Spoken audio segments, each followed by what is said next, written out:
علی بھائی کسی پیارے کی وفات کے بعد اس کی بے حد یاد آنے پر کیسے صبر کریں؟ کیا اس پیارے کے خواب سے اندازہ لگانا کہ وہ آخرت میں کیسے ٹھیک ہے یا نہیں؟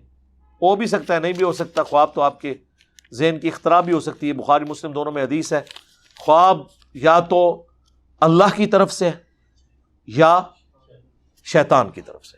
اور ابن سیرین کا ساتھ قول امام بخاری نے نقل کیا یا نفس کی طرف سے. یہ بھی ہو سکتا ہے کہ نفس کی خواہش خواب بن کے آپ کے سامنے آ جائے، جیسا کہ عمران خان صاحب نے 2013 کے انتخابات سے پہلے خواب دیکھا اور انہوں نے ٹی وی پہ آ کے بیان کیا کہ میں نے خواب میں دیکھا ہے کہ کلین سویپ کیا. ہار گئے تھے 2018 میں بھی کلین سویپ نہیں کیا. ہاں اب اگلے الیکشنوں میں کلین سویپ ہوگا لیکن دوسرے والا، وہ شاید اب تعبیر پوری ہو لیکن معکوس ہو کر، الٹ ہو کر، انورس ہو کے. تو رزلٹ تو کوئی نہیں نکلا. خواب میں مستقبل کی خبر ہو سکتی ہے. بخاری مسلم دونوں میں حدیث ہے کہ میری وفات کے بعد اب نبوت کی خبروں میں صرف مبشرات باقی ہیں. صحابہ نے پوچھا مبشرات کیا ہیں؟ فرمایا خواب.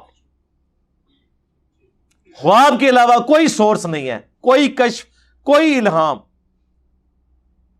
ختم نبوت کی وجہ سے اب اس امت میں باقی نہیں رہا. اس پہ میری الگ سے ویڈیوز ریکارڈڈ ہیں، یہ ٹاپک آج میرا نہیں ہے. سوائے کیٹاگوریکلی نبی علیہ السلام نے کہا خواب کے.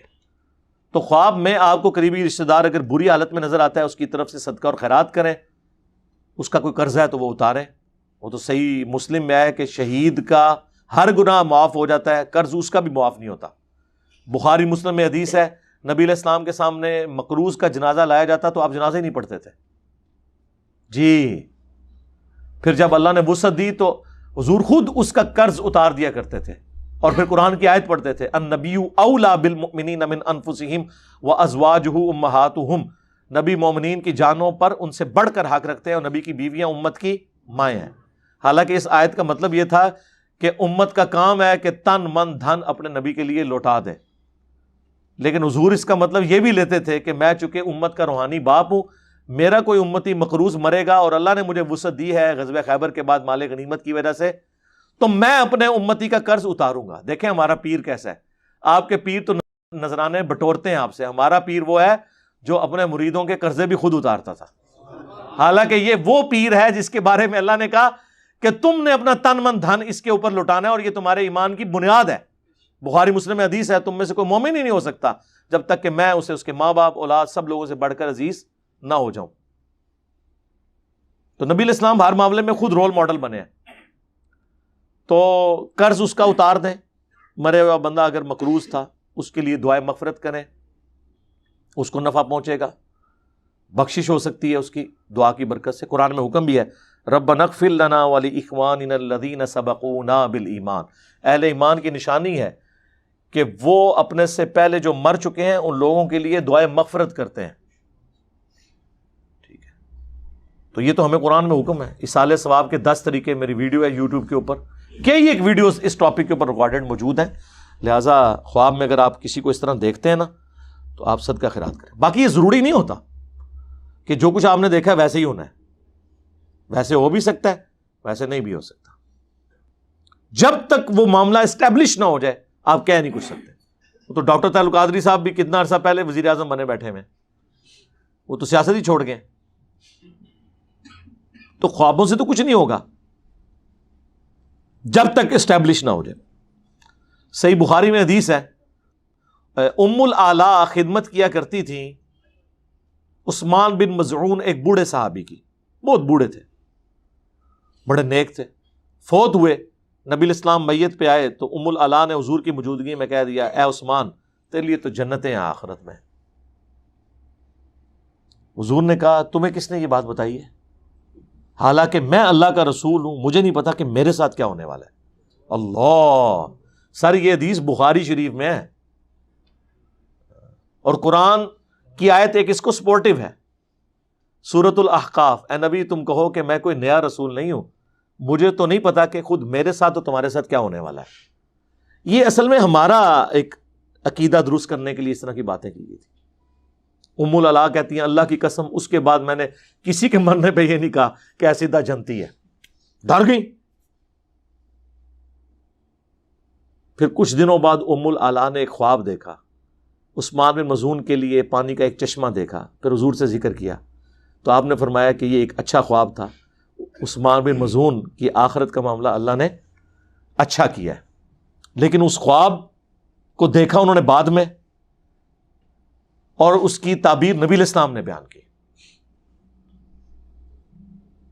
خوابوں کی تعبیر ایک پورا علم ہے، اس طریقے سے نہیں ہے۔ اور باقی نبی علیہ السلام کو خواب میں دیکھنے کے بارے میں تو آپ دیکھ رہے ہیں، بریلوی دیکھتے ہیں تو وہ بریلویت کو صحیح کہتے ہیں، دیوبندی دیکھتے ہیں تو دیوبندیت کو صحیح کہتے ہیں، سب ہی دیکھ رہے ہوتے ہیں خواب میں۔ ابھی آپ کے فون سے پہلے مجھے انگلینڈ سے کال آئی ہے، بتلا رہے تھے کہ میں نے خواب دیکھا اور اس میں جناب رسول اللہ صلی اللہ تعالی علیہ وسلم کی زیارت ہوئی۔ آپ نے فرمایا کہ بھائی طارق جمیل کو پیغام دے دو کہ آپ کے دوست ہمارے پاس پہنچ چکے ہیں اور اللہ تعالیٰ نے ان کو معاف کر دیا ہے، کہ ان کا اکرام کیا ہے یا عزت دی ہے، ایسے بھی الفاظ انہوں نے کہے۔ ابھی تھوڑی دیر پہلے ان کا یہ فون مجھے آیا تو بہت خوشی ہوئی مجھے ان کی بات سن کر۔ اور ایک دوسرے کے خوابوں کا انکار بھی کر رہے ہوتے ہیں۔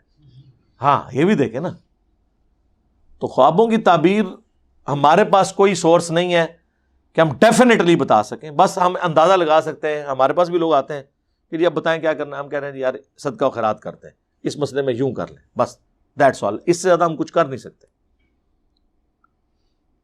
باقی جو آپ کے اولیاء اللہ کے خواب ہیں وہ تو یقین کریں اس قابل بھی نہیں کہ یہاں پہ بیان کیے جائیں۔ میاں وہ ارواح ثلاثہ سے میں نے بیان کیا تھا نا کہ اشرف علی تھانوی صاحب نے کتاب لکھی ہے ارواح ثلاثہ، 3 روحیں، نام ہی دیکھ لیں، یعنی 3 مرے ہوئے بابوں کی کرامات، اور نیچے لکھا ہوا یعنی کرامات اولیاء۔ اس کتاب میں آپ کو وہ کچھ ملے گا، بلکہ مجھے کچھ عرصہ پہلے طارق جمیل صاحب نے فون کر کے کوئی میرا کلپ دیکھا، ان کا یار واقعی یہ لکھا ہوا ہے کہ قاسم نوتوی صاحب مرنے کے 6 سال کے بعد دیوبند مدرسے میں واپس آئے، قبر سے نکل کے صلح کرا کے پھر چلے گئے، اور بیداری میں نے کہا ہاں جی لکھا ہوا ہے، کہتے ہیں مجھے تو نہیں پتا۔ تو اس لیے ہم ڈسپلے کروا دیتے ہیں، ہم نے نہیں کتابیں چھاپی ہوئی۔ جائیں پوچھیں کہ بزرگ یہ لکھ کے جو کچھ گیا ہے یہ کرامات اولیاء ہے؟ بریلویوں کا مردہ نکل آئے تو شرک، دیوبندیوں کا بابا نکل آئے تو توحید۔ پھر کہتے ہیں جی سعودیہ والوں نے جو بندی لگائی ہے، ہم پہ جھوٹا الزام لگایا کہ ہماری کتابوں میں شرک اور بدعت ہیں نا جناب، کیوں نہیں ہے؟ وہ آپ نے چشمہ دوسرا لگایا تھا نا، آپ کو صرف بریلویوں کی نظر آتی تھی، وہ اہل حدیث تو دونوں کو اوپر سے ایک نظر سے دیکھ رہے ہوتے ہیں نا، کہ کام انہوں نے بھی ڈالا ہوا ہے، کام انہوں نے، جس طرح میں بھی کہتا ہوں پابندی نہیں ہونی چاہیے، یہ غلط ہے۔ سلیبس کو چینج کروائیں، ریاض الصالحین شروع کروائیں، میری ویڈیو اس پہ پہلے آ چکی ہے، کام تو ڈالا ہوا ہے انہوں نے۔ اسی ارواح ثلاثہ میں لکھا ہوا ہے کہ جی ایک دفعہ رشید احمد گنگوئی صاحب نے مدرسہ دیوبند کے بانی جو ہیں قاسم نانوتوی صاحب، ان کو پبلکلی کسی جلسے کے موقع پر یا پبلک گیدرنگ کے اندر انہوں نے ان کو پبلکلی چارپائی پہ لٹایا، پھر خود ساتھ ان کے لیٹ گئے، پھر کروٹ ان کی طرف کی، پھر عاشق صادق کی طرح ان کے سینے پہ ہاتھ رکھا۔ یہ الفاظ اس میں لکھے ہوئے ہیں، یہ میں نہیں کہہ رہا۔ اور اب اتنا کچھ اگر کسی کے ساتھ ہو رہا ہو تو اس بیچارے نے بولنا ہی ہے نا آگے سے۔ تو قاسم نانوتوی صاحب جو مدرسہ دیوبند کے بانی ہیں، انہوں نے کہا کہ میاں یہ کیا کر رہے ہو، لوگ کیا کہیں گے؟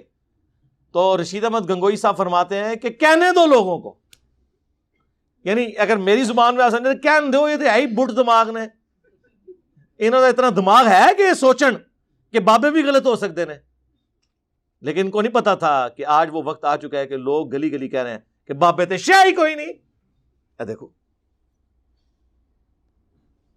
وہ جو المحنت میں لکھا ہے نا، ہم بزرگوں کی قبروں اور سینوں سے فیض لینے کے قائل ہیں۔ تو قبروں والا واقعہ تو میں نے آپ کو بتا دیا، وہ دیوبند مدرسے کے بانی قبر سے نکل کے صلح کروا کے واپس چلے گئے، اور اس میں تو الفاظ ہیں کہ وہ مولانا کہتے ہیں کہ جی سردیوں میں بھی ان کو پسینہ اتنا آیا ہوا تھا کہ ان کی وہ چادر، وہ سارا لحاف بھیگ چکا تھا۔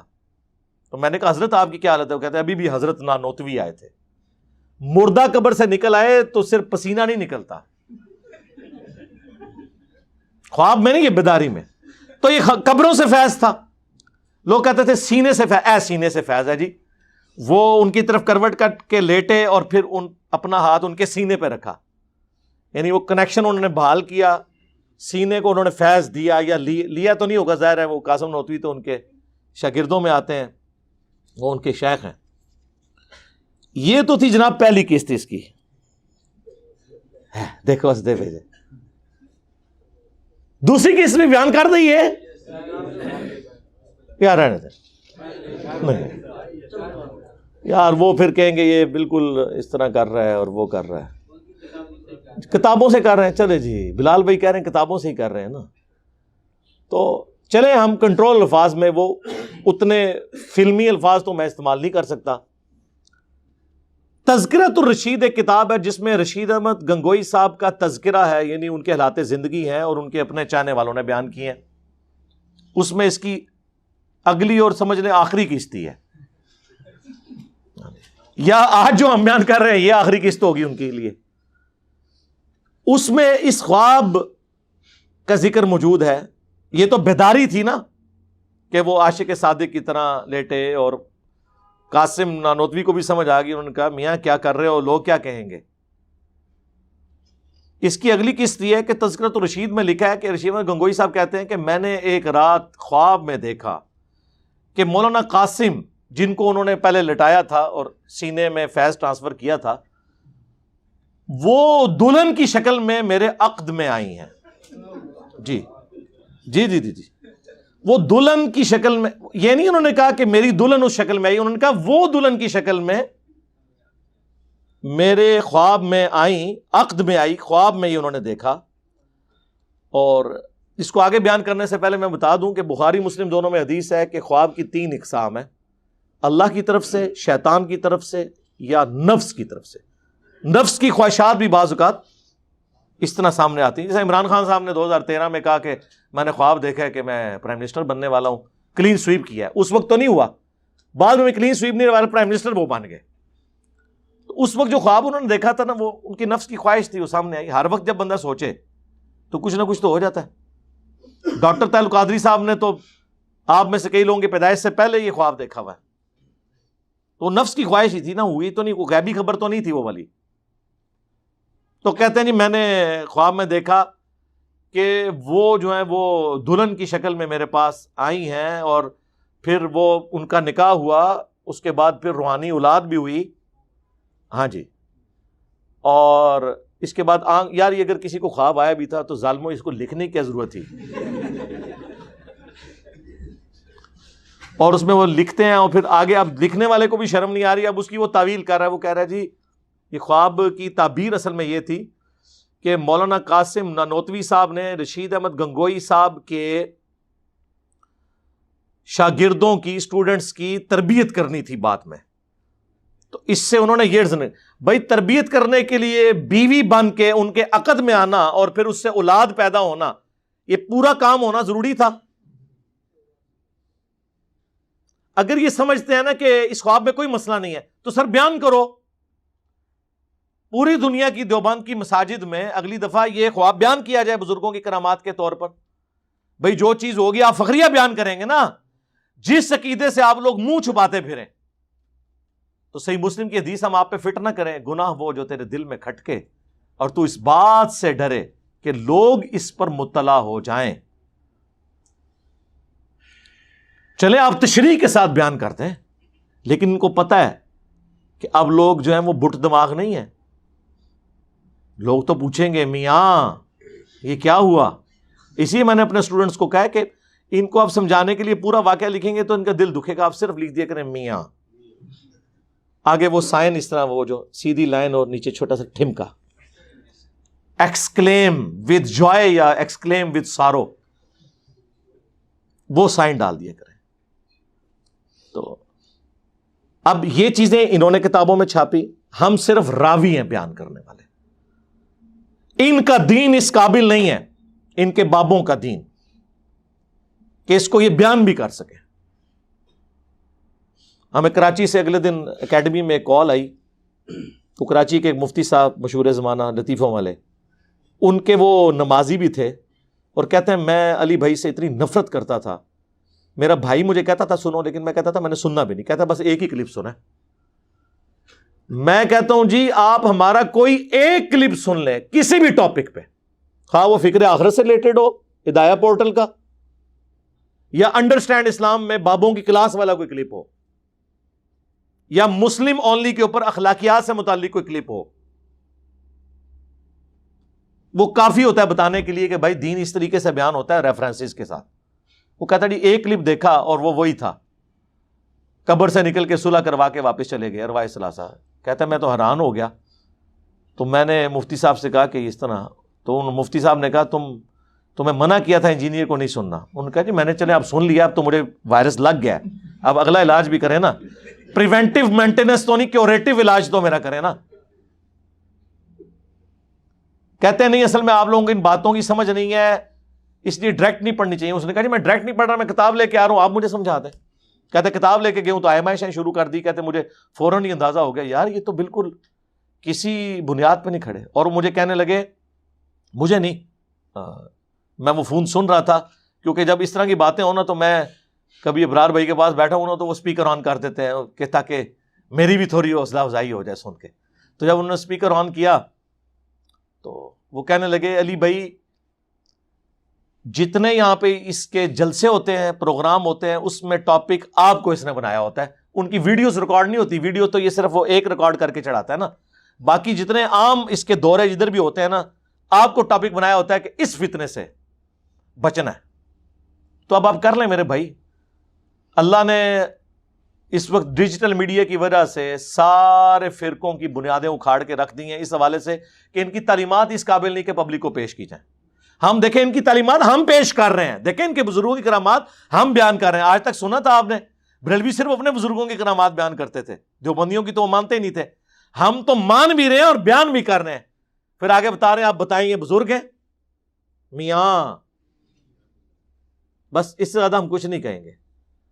تو یہ ایک علمی ایک بوجھ تھا، ہم نے اپنے کندھے سے اتار دیا۔ کئی بار میں نے کہا دوسری قسط ہے، لوگ کہتے تھے لیاؤ دوسری، تو بس وہ دانش دی موت ہو گئی ہے، ٹھیک ہے نا۔